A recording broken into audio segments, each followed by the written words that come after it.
Hey guys, this week we're talking about the uses for the VBT data that you can get from GymAware. This time we're going to focus on the information and the data that you can pull from the cloud, and then in the future we're going to talk about the data that you can get actually from the Flex. But this time we're going to be focused on the cloud users. So let's get going. We're gonna some of the reports we're gonna cover, and I think these are the reports I feel like you guys can get the most out of. We're gonna talk about difference analysis. We're gonna look at athlete exercise comparison, set ranked graph, the weight velocity profile. It's also going to be a weight power profile as well, as you'll see. We're gonna look at the trend comparison and then personal uses for data. So anyway, let's get a move on, and we're going to break this up into the looking at the team data and analysis that you can do just for your team, and then we're also going to look at what you can look at with the individual. So two different ways to look at data. So first off, we're going to talk about the team. We're going to look at difference analysis. We're going to track changes via percentage change of performance between dates per exercise. As you can see, this is where you have all your athletes, athlete A, B, C, and D, and you can look at actually the way things are trending, and it will actually tell you, are you trending up, are you trending down. This is actually a look at two of our three, but we don't have enough data on the cloud. But here we see a nice linear progression, and over here you have it looks like a trend down and then a slight edge up. But this is like these two here are Ryan peaking for the World Championships where he killed it. Now we're here. Now we're looking at times where he's actually increasing volume. So when you're doing the high volume phases, sure, your performance is going to drop as far as the velocity of which you can manage. But now, as you can see, we're starting to trend up, and throughout now until the end of the year, it should start to be more linear. But the goal with the reports is just to see, are you trending the way you should? Meaning, like if you're in a very high volume phase and you're looking to create maximum adaptation, then you're probably going to have, a trending downwards in performance, and that's okay. But let's pretend that you're trying to peak and you get this downward trend in power production and or velocity, whichever, and you see a trend down when you're trying to peak. Now we got to address that. So, or if you're like in season and you see a massive trend downwards, then you can actually address it. So you can monitor performance between athletes, look at the team as a whole. You can monitor performance for specific individuals. I think I kind of said it twice, but you can also look at it per exercise too. So like maybe the squat is trending down, but the deadlift is trending up, and you want to make sure that you are really increasing performance moving into, say, playoffs. You might opt to squat less and focus more on the deadlift. So you can gauge the magnitude of change between sessions for evaluations of time periods like preseason, in-season, postseason, off-season. I think one of the biggest uses of data, or especially for velocity, would be in season, is being able to continue progressing or at least monitoring. The fact, a lot of people will say we're going to try to maintain or have a maintenance period, but are you trending downwards moving into the off season or the postseason? Not good if so. So, example, monitoring 85 to 90% of 1RMs with bands or chains for changes in velocity or power. I would like that right there. I would like to see more of you coaches doing that in season, because if you're using bands or chains when you're at the maximal ends range of motion, you're going to take pressure off those joints, because the joints are actually stressed to their maximal amounts, the hip, the knee, the ankles. So by using the accommodated resistance, you're taking that load off of those joints when they're in their most vulnerable moments. So, and then male changes based on results up or down with average intensity, volume, or exercise. Make changes based on results up or down with average intensities, volumes, or exercise types. So, which I kind of went over that earlier. The set ranked graph, compare athletes per session in chosen parameters. So you can, example here, we got peak power versus peak velocity. Shows a big difference, meaning here's what I'm talking about there. So with peak velocity, Nathan is keeping up well with Matt and Ryan. However, when you look at power, he's not so good, which tells me what? It means he's on that spectrum of fast, but needs to work on his strength. So, you're going to have a group of athletes, especially when, football, soccer, throwing, you're going to have those athletes that are fast and not as strong. They're super strong, not as fast, whereas we all want those powerful athletes. So you know which end of the spectrum you need to focus. That rank graph continues. Now we're looking at relative power. This is looking at the your the power you're being able to produce with in comparison to your body weight. So it helps to keep your athletes in an equal competition. So if you got that 250-pound guy who's just destroying everybody in squats or deadlifts all the time as far as absolute strength, this puts people on a level playing field. So if you got your 150-pound guy going against your 250-pound guy, or in kilograms, let's say you got your 115-kilogram guy, going against your 70-kilo guy. This puts things equal, and so you group your athletes. This is another way: is learning to group your athletes based on, are they high force and low velocity athletes, like we talked about? Are they low force, high velocity, or are they powerful? This is a great way to find that out as a whole too. Um, Grouping is a great way to individualize in a scalable way. And what I mean by that is, like, if you come up and you can put your people, and I know there's all kinds of spectrums, but if you can come find a way to group your people either high force, low velocity, low force, high velocity, or powerful, you can have what looks to be almost the same exact workout, but with these dudes, you're focusing more on speed. With these dudes, you're focusing more on getting strong, heavier loads. And with these guys, you're probably doing middle of the road because they're powerful. They're fast and strong. All right, now we're going to look at more of the reports and data usage for individuals. And so, the trend analysis is kind of split in between. You can do it for the team, you can also do it for individual uses, but this is a good place to segment into the individual look. So we're going to look at individual trend analyses, athlete exercise comparison, the weight velocity and weight power profiles, and then I'm going to show you a couple of personal uses for data that you might want to try. All right, so trend comparisons, still talking about trend comparisons. You got individual or team longitudinal analysis. So you're looking at, like, over time, what happens. So the individual athlete against the squad average. So you've got that with the squat, and then athlete versus the squad. How does an individual stack up against the squad as a whole?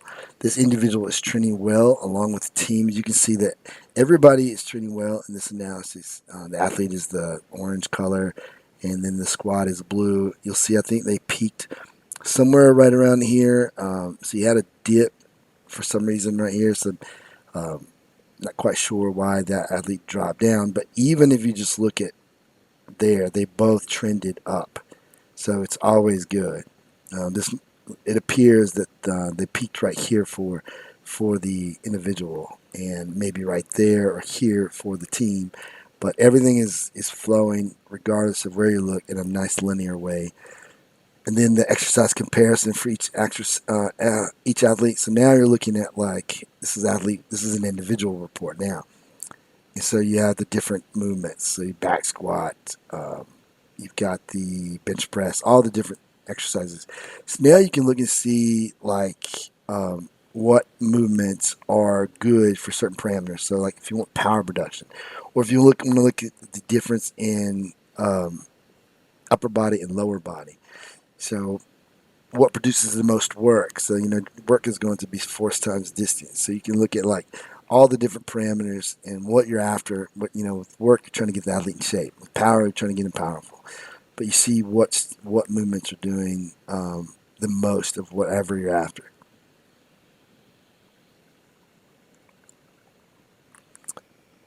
Let's finish up on the trend comparison. So all athletes in the squad. So now we're looking at everybody. This is the last of the team, but this is kind of the way I built my Canva here. So anyway, benefits. you're going to look at how all the athletes are trending based on particular movement parameters. So, here if we're looking at, squat and you're looking at mean power, you're looking at how the athletes trend together. So if you have something like, if you're a sprint coach or if you're a soccer coach, then maybe you've decided that squat is a good one to give you an idea of how athletes are trending. So now you can see how all the athletes are trending together, based on the dates.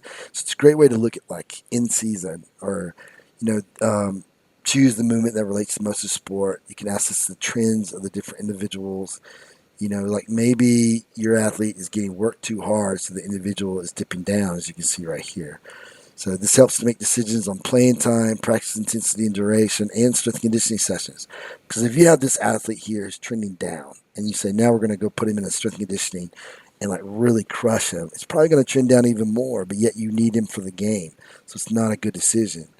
So great way to see it. Yeah, it's a great way to see if this guy right here in green needs extra recovery time. So it's just a great way to see the squad as a whole.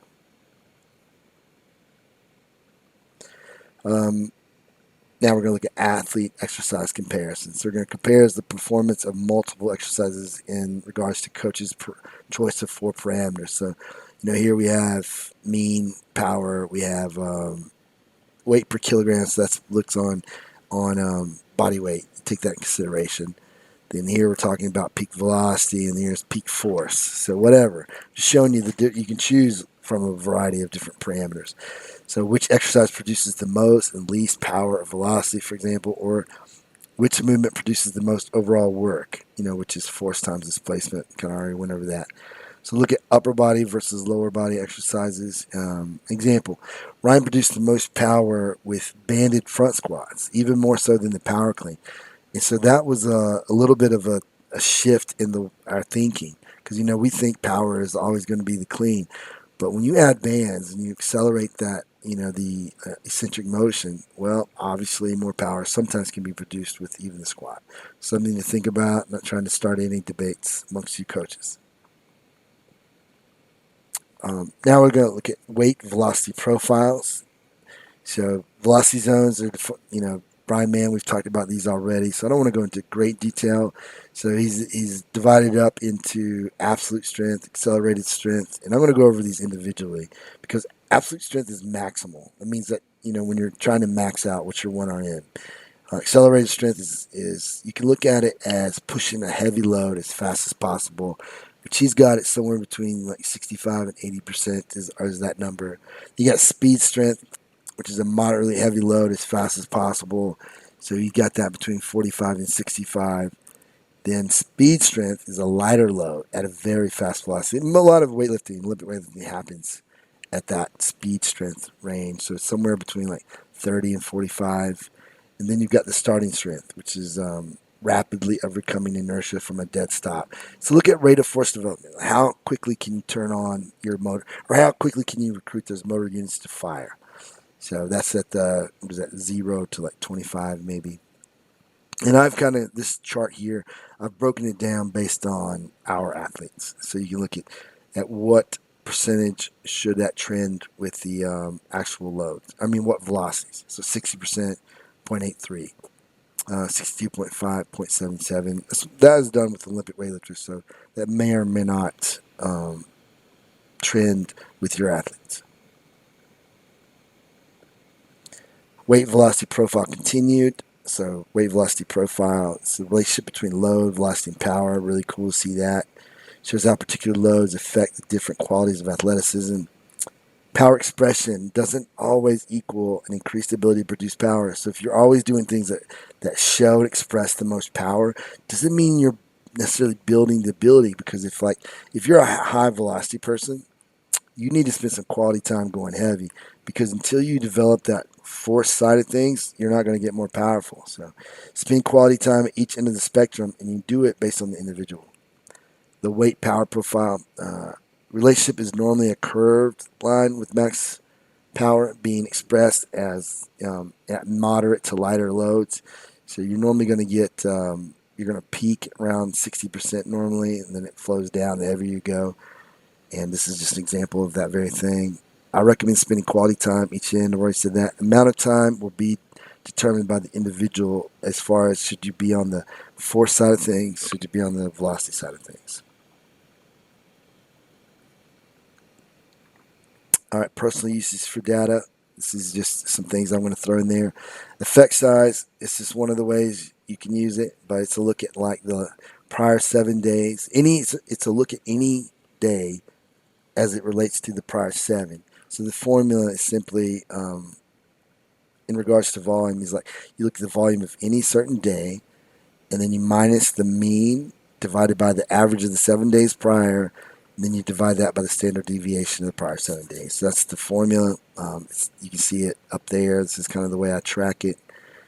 Effect size of 2 or in either direction, either there, you see the lines I have, is too big of a change. So like if all of a sudden it's spiked, know that that's going to be it's going to impact the athlete greatly. Just know the next day needs to be, or the next week needs to be down here quite a bit. So some other things to look at would be monotony, which is a look at like how you deviate. Like you want to deviate your loads between very high, moderate, easy.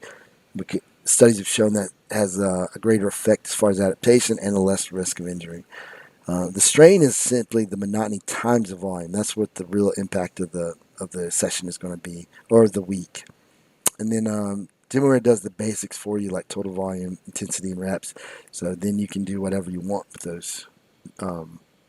those variables.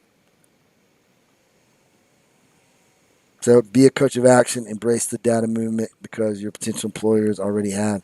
See, data can be used to show your worth in a way that is quantitative, meaning if you're somebody you report to, if you're good, show them that. Top athletes now expect this as they should, and the complexity of each individual is so vast that individual improvement can only be maximized with proper monitoring and testing. That, I believe, with all my heart. Here's all the different parameters you can use if you use GymAware. So I hope this helps, and I'll see you next week.